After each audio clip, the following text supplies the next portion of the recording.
Human rights is, geez, that's a good question. Human rights. Oh, that's a tough one. Wow.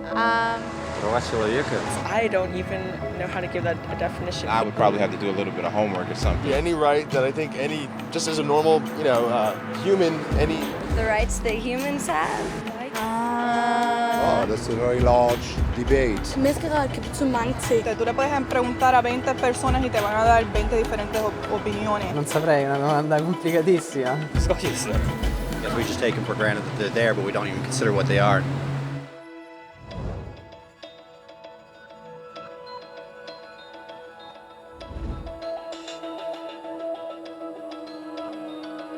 Human rights are the rights you have simply because you're human. It's how you instinctively expect and deserve to be treated as a person, like the right to live freely, to speak your mind, and to be treated as an equal. There are many kinds of rights. Most apply to a certain group. But human rights are the only ones that apply to absolutely everyone, everywhere. That means kids, old people, poor people, basketball players, garbage men, rappers, teachers, Africans, Indians, Albanians, Christians, Muslims, Kabbalists, atheists, your mom, your dad, your next door neighbor, and you all have the exact same human rights. In other words, they're universal. But the question remains, what are they? Name the human rights? What the human rights are? the right to live. Equality between all peoples. Right to religion, the right to... Is there supposed to be a list somewhere I should be aware of? According to the United Nations, there are a total of 30 human rights, which are usually lumped together and called simply human rights. They're all listed out in the Universal Declaration of Human Rights, which is the world's most widely accepted document on the subject. But it was a long time in coming. At first, there were no human rights. If you were in with the right crowd, you were safe. If you weren't, well, you weren't. But then a guy named Cyrus the Great decided to change all that. After conquering Babylon, he did something completely revolutionary. He announced that all slaves were free to go. He also said people had the freedom to choose their religion, no matter what crowd they were a part of. They documented his words on a clay tablet known as the Cyrus Cylinder. And just like that, human rights were born. The idea spread quickly to Greece, to India, and eventually to Rome. They noticed that people naturally followed certain laws, even if they weren't told to. They called this natural law, but it kept getting trampled on by those in power. Not until 1,000 years later in England did they finally get a king to agree that no one can overrule the rights of the people, not even a king. People's rights were finally recognized, and they were now safe from those in power. Kind of. It still took a bunch of British rebels declaring their independence before the king got the point that all men are created equal.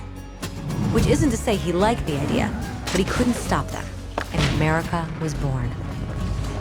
The French immediately followed with their own revolution for their own rights. Their list was even longer, and they insisted that these rights weren't just made up. They were natural. The Roman concept of natural law had become natural rights. Unfortunately, not everyone was so thrilled. In France, a general named Napoleon decided to overthrow the new French democracy and crown himself emperor of the world. He almost succeeded, but the countries of Europe joined forces and defeated him. Human rights was again a hot topic. They drew up international agreements, broadly granting many rights across Europe. But only across Europe. The rest of the world somehow still didn't qualify. Instead, they got invaded, conquered, and consumed by Europe's massive empires. But then a young lawyer from India decided enough was enough. His name was Mahatma Gandhi, and in the face of violence, he insisted that all people of Earth had rights, not just in Europe. Eventually, even Europeans started to agree. But it wasn't going to be that easy. 2 world wars erupted. Hitler exterminated half the Jewish population of Earth in horrifying Nazi death camps. And all told, 90 million people died. Never had human rights been so terrifyingly close to extinction. and never had the world been more desperate for change. So the countries of Earth banded together and formed the United Nations. Their basic purpose was to reaffirm faith in fundamental human rights, in the dignity and worth of the human person. But what were human rights?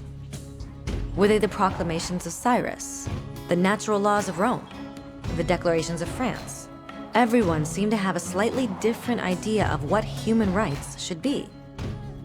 But under the supervision of Eleanor Roosevelt, they finally agreed on a set of rights that applied to absolutely everyone.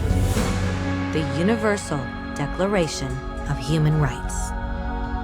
The French concept of natural rights had finally become human rights. So in summary, at first, only a few lucky people had any rights, until one of those guys decided, hey, other people should have some rights too, which was great, except not everyone agreed. And it only took a few thousand years of fighting and declarations and more fighting until everyone finally agreed that human rights should apply to everyone. And they all lived happily ever after. Except for one little problem. If people have the right to food and shelter, why are 16,000 children dying of starvation every day? 1 every 5 seconds. If people have freedom of speech, why are thousands in prison for speaking their minds? If people have the right to education, why are over 1 billion adults unable to read? If slavery has truly been abolished, why are 27 million people still enslaved today? More than twice as many as in 1800. The fact is, when it was signed, the Universal Declaration of Human Rights did not have the force of law. It was optional. And despite many more documents, conventions, treaties, and laws, it's still little more than words on a page. So the question is, who will make those words a reality? I have a dream today. When Dr. King marched for racial equality, he was marching for rights that had been guaranteed by the United Nations for almost 2 decades. But still, he marched. When Nelson Mandela stood up for social justice in the 1990s, his country had already agreed to abolish such discrimination for almost 40 years. But still, he fought. Those who fight today against torture, poverty, and discrimination are not giants or superheroes. They're people. Kids, mothers, fathers, teachers, free-thinking individuals who refuse to be silent, who realize that human rights are not a history lesson. They're not words on a page. They're not speeches or commercials or PR campaigns. They are the choices we make every day as human beings. They are the responsibility we all share to respect each other, to help each other, and to protect those in need. As Eleanor Roosevelt said, where, after all, do universal human rights begin? In small places close to home. So close and so small that they cannot be seen on any maps of the world. Yet they are the world of the individual person, the neighborhood he lives in, the school or college he attends, the factory, farm, or office where he works. Such are the places where every man, woman, and child seeks equal justice, equal opportunity, equal dignity without discrimination. Unless these rights have meaning there, they have little meaning anywhere.